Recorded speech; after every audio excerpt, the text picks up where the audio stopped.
asking people to do deep inner work about who they are.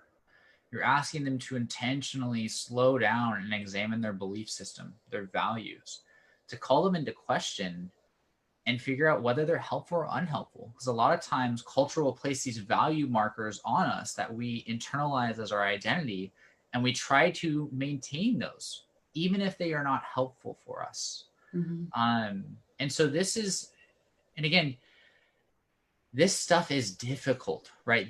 Right. We can say like a 42-year-old man is an adult, but emotionally, he might not have done this hard work to be an emotionally mature adult, right? Because in my view, maturity is getting attuned to your core, who you are, what you believe in, how you want to show up in the world, and really intentionally sculpting the values and beliefs that you want to have, and deciding to live from that place rather than letting other people dictate how you should be or who you should be. And part of this exploration that Brianna's inviting you into is to explore that.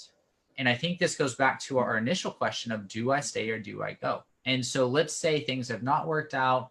Let's say your partner is not willing to work on things.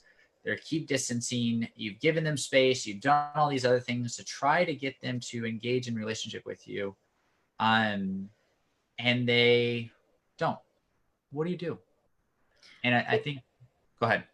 I was going to say, part of it is training yourself to always reframe the narrative, and so that you see the opportunity in every situation. So for example, and I know we have to end soon, so I won't get too deep into it. But so for example, one thing that I do to reframe is I have accepted the premise that everything in my life is for my greatest good. And there is no such thing as a wrong decision. And there's no such thing as a mistake. I used to feel when I was younger that when a relationship ended, that my life had gone horribly wrong and I had somehow thrown my life off track. And now I was just going to live this life. I wasn't going to live the life I wasn't living the life I was meant to live.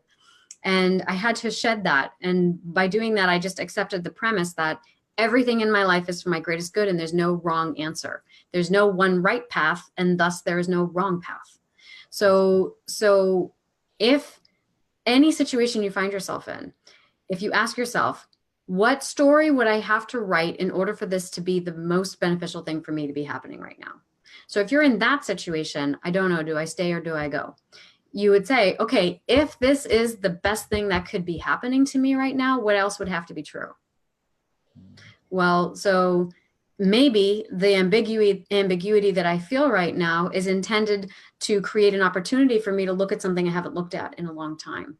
And maybe by looking at that thing, I am going to be able to know myself that much better. And maybe by knowing myself that much better, I'm going to be able to expand even wider into my circumference. And maybe by expanding even wider into my circumference, I'm going to be much more confident in myself and my abilities. Maybe that's going to open me up to becoming more empathic towards other people. And maybe if I'm feeling more empathic, that's going to make me better at my job. And maybe if I become better at my job, then that means that other opportunities are going to open up for me in the world. And maybe if this relationship isn't supposed to be my lifelong relationship, but perhaps leads me towards this expansion of abundance in life, love, and in my finances, I then meet someone who is already expanded thus far and able to take me to new heights of love and attraction. And then maybe the energy that we generate together is going to allow us to build something that isn't just about the energy that is bouncing between us, but rather about building something bigger than ourselves. And we end up building an institution like the Gottman Institute in Seattle, where we get to invite lovers from all over the world to come, and we can diagnose their problems and we can help them live happy, expanding, loving lives. Do you see what I'm saying? So if you can see everything like an opportunity, but know that we only live our lives with perspective, like in a pinpoint of time, whereas the universe sees it from a moon's eye view.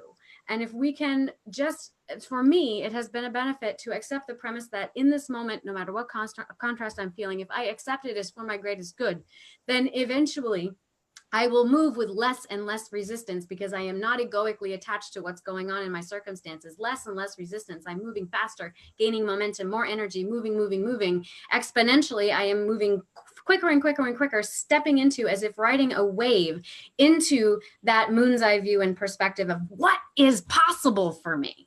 Because I trust and I know that I am worthy of it and that it is always flowing through me.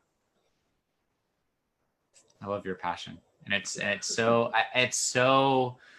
and I think this is one of, we are going to have to end here in the next minute, but this is something I really want you to take away, right? We tend to look at the negative. Humans have a negativity bias.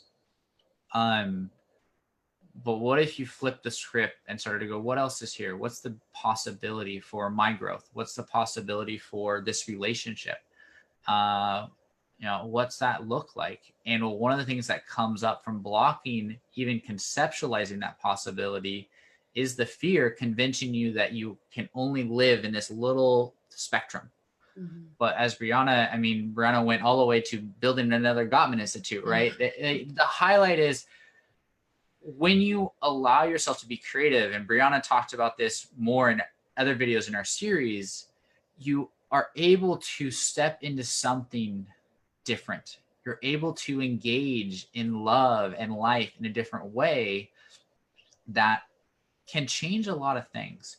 And I think that also makes it easier for you to make the difficult decision of whether to stay or go. And really to honor that. And so there is a lot more, Brianna and I could talk about this, but for the sake of time, we're gonna time out here. If you have any comments, feel free to just comment in the Facebook comments below. Brianna, as we wrap up, I would love for people to know how to contact you, especially if they're interested in this expansion and learning to explore themselves. So I'd love to have you add that in as we wrap up. Sure. If anyone would like to reach out, my website is briannamcwilliam.com. Perfect. And I'm Kyle Benson. You can find me at kylebenson.net. Thank you so much for joining us. And we will talk to you another time. My pleasure. Thank you.